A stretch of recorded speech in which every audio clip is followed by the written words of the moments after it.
Top of the top, y'all. It's your boy Real Estate Show tapping in. And today we're going to talk about the real cost of waiting to buy real estate. People love to say, oh, I'm just waiting for the right time to buy. But let me ask you something. What if waiting is actually the most expensive decision that you can be making right now? In this video, I'm going to break down what it's really costing you while you waiting to buy real estate and why time is the one thing you cannot get back. Now, we know that as a general slogan for life, but when it comes to real estate, this has a lot to do with how you can build wealth. All right. So let's talk about it.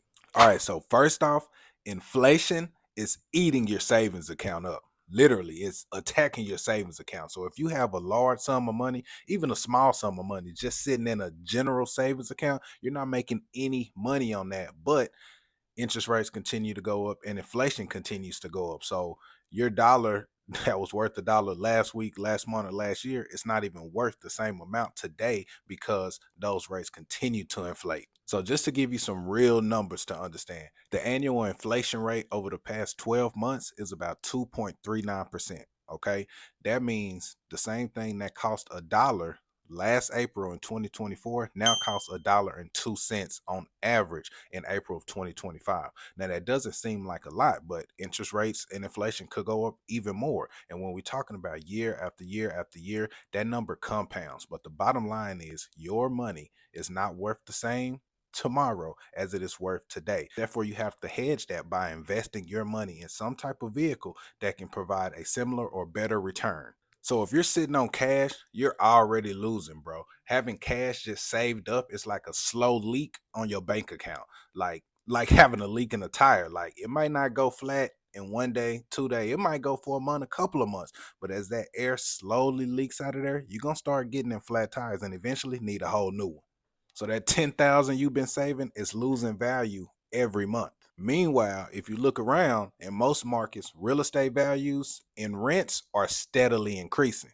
Next, let's talk about interest rates and opportunity. Yes, interest rates are much higher today than they were in 2020. I bought my house in 2020. I got a 3% interest rate. Right now, I believe interest rates may be somewhere between 6 and 7%, which is double or more than double what I paid for my house. But waiting for that 3% to come back is like waiting for gas to go back to $1. It's probably not going to happen. And if it does happen, there's a lot more going on that we need to be concerned about than just interest rates. The opportunity today is in the deals, not the rates. There's a famous saying that says, marry the property, but date the rate. All right. So the property is what you take serious. The rate can fluctuate, that can be in and out of your life. You can always refinance later on down the line if interest rates do come down significantly and that makes sense for you, but you can never rewind the market. So that 30-40% in market value that your house might gain in 5 to 10 years, you can't rewind that. Then we have opportunity costs, so missed deals and growth. Every time you wait, somebody else is locking in the deal, building the equity, learning more and more about the real estate game itself. So you're not just losing potential income, you're losing experience, you're losing momentum, you're losing favor in the market, and even relationships that you could be building on your journey. Now, that is the real cost, the growth you could have had. Lastly, it's important to know action beats timing. There's another famous saying that goes, time in the market is better than timing the market because you can never really time it.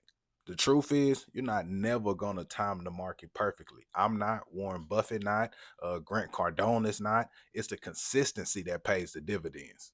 But what you can do is position yourself perfectly. And all that means is being ready, being educated, and being active even in a tough or uncertain market like what we in right now with the Trump administration. Let's be for real.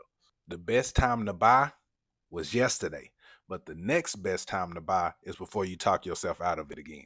And let me give y'all a real life scenario. So today is Friday, April 11th, 2025. Yesterday, April 10th, my company Home Affordable closed on a wholesale transaction. All right. Now we picked this property up at 135.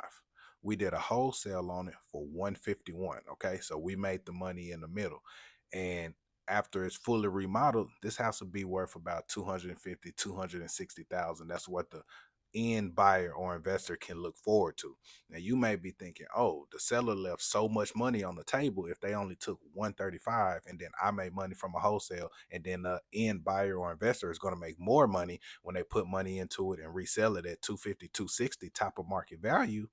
But what we found out during this transaction is the lady who bought the home in 1990 only paid $28,000 for the house. So she held the house for about 35 years and made a 382% return on her money, guys. She paid $28,000 for the house, lived there for 30 years, ran the house down. It was a distressed house, needs a lot of work. And even then, she still made 382% on her initial investment. And that's a net profit. We talking about 107 grand in profit when once we subtract the 28,000 that she initially paid for the house, right? So, you know, I don't know what type of returns y'all used to on y'all investments, but that is a damn good investment from one piece of property. Now, if you're lucky enough to accumulate multiple properties, then consider that for a retirement plan. That's actually me and my wife's retirement plan. We have 3 properties right now, but we plan to continue building that portfolio. And when we get 60 or 55 or whatever the case may be, and we decide, you know what, we don't want to work no more, maybe we'll just liquidate all of our real estate and take those huge returns and sell off into the sea, man. So that's our plan. Hopefully you put a plan together yourself, dog. So if you have been waiting to buy real estate, consider this your wake up call. Start learning, start searching, start taking action, because the cost of doing nothing is usually always higher than the cost of trying and failing and adjusting. And there we have it, y'all. That's the real cost of waiting to buy real estate. So don't wait to buy real estate and wait. Until next time, y'all, it's your boy Real Estate Show. Tap in.